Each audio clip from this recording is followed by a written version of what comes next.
कोई भी पाप छोटा या बड़ा नहीं होता। पाप तो पाप होता है। किसी पाप को छोटा समझ करके उसमें एक बार फंस जाने से फिर छुटकारा पाना बहुत कठिन होता है। बस जैसे ही हमने एक कदम पाप की ओर बढ़ाया तो फिर पतन का प्रवाह तीव्र हो जाता है और अंत में बड़े से बड़े पापों को करने में भी हिचक नहीं होती। प्यारे सज्जनों, एक बार एक ब्राह्मण अपनी गरीबी से बहुत दुखी होकर के एक राजा के यहाँ धन की याचना करने के लिए गया। कई दिन की यात्रा करके वो राजधानी पहुंचा और राजमहल में प्रवेश करने की चेष्टा करने लगा। उस नगर का राजा बहुत चतुर था। वो सिर्फ सुपात्रों को ही दान देता था जो कि धर्म के रास्ते पर चलते थे। याचक सुपात्र है या कुपात्र है, पहले इसकी परीक्षा होती थी और परीक्षा के लिए राजमहल के चारों दरवाजों पर उसने समुचित व्यवस्था कर रखी थी।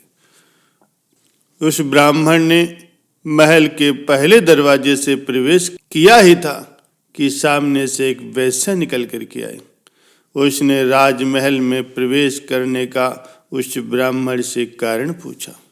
ब्राह्मण ने उत्तर दिया कि मैं राजा से धन की याचना के लिए आया हूँ, इसलिए मुझे राजा से मिलना बहुत जरूरी, ताकि कुछ धन प्राप्त करके मैं अपने परिवार का गुजारा कर लूँ।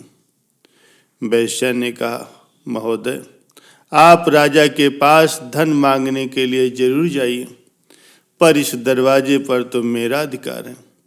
मैं अभी काम पीड़ित हूँ। आप यहाँ से अंदर तभी जा सकते हैं जब आप मेरी काम पिपासा शांत करें, अन्यथा आप दूसरे दरवाजे से जाइए। ब्राह्मण को वैश्या की शर्त स्वीकार नहीं हुई। अधर्म का आचरण करने की बजाय दूसरे दरवाजे से जाना उन्हें पसंद आया। वहां से वो लौट करके दूसरे दरवाजे से प्रवेश करने लगे। दो ही कदम भीतर रखे होंगे के सामने से एक द्वारपाल आया। उसने कहा, इस दरवाजे पर महल का मुख्य रक्षक का अधिकार है और यहाँ से कोई तभी प्रवेश कर सकता है जो हमारे स्वामी से मित्रता कर ले। हमारे स्वामी को मांसाहार बहुत पसंद है और भोजन का भी समय हो गया है, इसलिए पहले आप भोजन कर लें, फिर प्रसन्नतापूर्वक भीतर जा सकते हैं। आज के भोजन में हिरण का मांस बना है। ब्राह्मण ने कहा, मैं मांसाहार नहीं कर सकता, यह अनुचित है। उस द्वारपाल ने साफ साफ बता दिया, फिर आपको उस दरवाजे से अंदर जाने की अनुमति नहीं मिल सकती। आप किसी और दरवाजे से होकर के महल में जाने का प्रयास कीजिए। तीसरे दरवाजे में प्रवेश करने की वो ब्राह्मण तैयारी ही कर रहा था कि तभी वहां कुछ लोग मदिरा के प्याले लिए बैठे मदिरा पी रहे थे। ब्राह्मण ने उन्हें अनदेखा करके अंदर घुसने का प्रयास किया। तभी एक द्वारपाल आया और कहने लगा, थोड़ा सा हमारे साथ मद्यपान कर लो, तभी आप भीतर जा सकते हो। ये दरवाजा सिर्फ उन्हीं लोगों के लिए है जो मदिरा पान करते हैं। ब्राह्मण ने मदिरा पान नहीं किया और उल्टे पांव ही चौथे दरवाजे की ओर चल दिया। चौथे दरवाजे पर पहुंच करके उस ब्राह्मण ने देखा कि वहां पर जुआ हो रहा है। जो लोग जुआ खेलते हैं वे ही भीतर घुस पाते हैं। जुआ खेलना भी धर्म विरुद्ध है। ब्राह्मण बड़े सोच विचार में पड़ गया कि अब किस तरह से भीतर प्रवेश करें। चारों दरवाजों पर धर्म विरोधी शर्तें हैं और पैसे की मुझे बहुत जरूरत है, इसलिए भीतर प्रवेश करना भी जरूरी है। एक ओर धर्म था और दूसरी ओर धन था। दोनों के बीच घमासान शुरू हो गया। उस ब्राह्मण के मस्तिष्क में सोच विचार चालू हुआ। ब्राह्मण जरा सा फिसला। उसने सोचा, जुआ तो बहुत छोटा पाप है, इसको थोड़ा सा कर ले तो तनिक सा ही पाप लगेगा।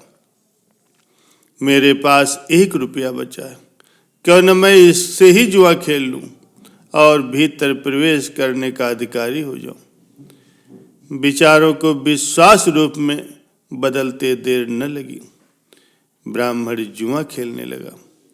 1 रुपए के 2 हुए, फिर 2 के 4 हुए, 4 के 8। जीत पर जीत होती रही। ब्राह्मण राजा के पास जाना ही भूल गया और अब डट कर जुआ खेलने लगा। जीत पर जीत होने लगी। शाम तक हजारों रुपयों का ढेर जमा हो गया। जुआ बंद हुआ। ब्राह्मण ने रुपयों की गठरी बांधी। दिन भर से कुछ खाया पिया नहीं था। भूख बड़े जोर से लगी थी। पास में कोई भोजन की दुकान भी नहीं थी। ब्राह्मण ने सोचा, रात का समय है, यहाँ कौन देखता है, चल करके दूसरे दरवाजे पर मांस का भोजन फ्री में मिल रहा है, क्यों न वही खा लिया जाए। मांसाहार स्वादिष्ट भोजन है और पैसे भी नहीं खर्च हो रहे, ये तो दोहरा लाभ है। जरा सा पाप करने में कोई हर्ज नहीं। मैं तो लोगों के पापों का प्रायश्चित कराता हूँ, फिर अपनी चिंता ही क्या है, कुछ न कुछ तो कर ही लेंगे। ब्राह्मण ने मांस मिश्रित स्वादिष्ट भोजन को छक करके खाया।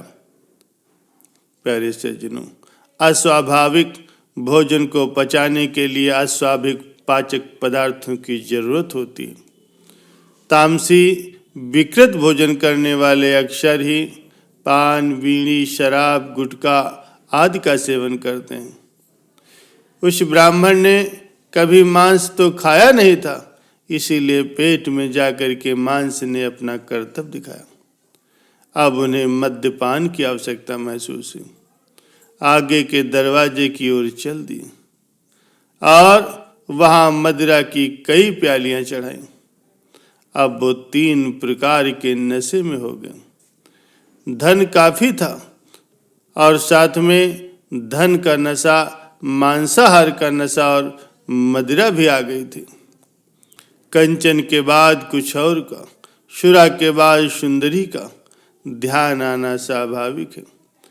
वो पहले वाले दरवाजे पर जा पहुंचे और वैश्या के यहाँ जा विराजे। वैश्या ने उन्हें संतुष्ट किया और पुरस्कार स्वरूप जुए में जीता हुआ सारा धन भी उनसे ले लिया। एक पूरा दिन चारों द्वारों पर व्यतीत करके दूसरे दिन प्रातःकाल ब्राह्मण महोदय उठे। वैश्या ने उन्हें घृणा के साथ देखा और शीघ्र ही घर से निकाल देने के लिए अपने नौकरों को आदेश दिया। उन्हें घसीट करके नौकरों ने घर से बाहर निकाल दिया। राजा को सारी सूचना पहुंच चुकी थी।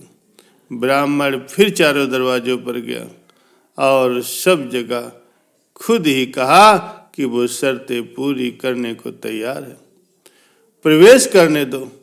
पर आज तो वहां शर्तों के साथ भी कोई अंदर जाने देने को राजी न हुआ।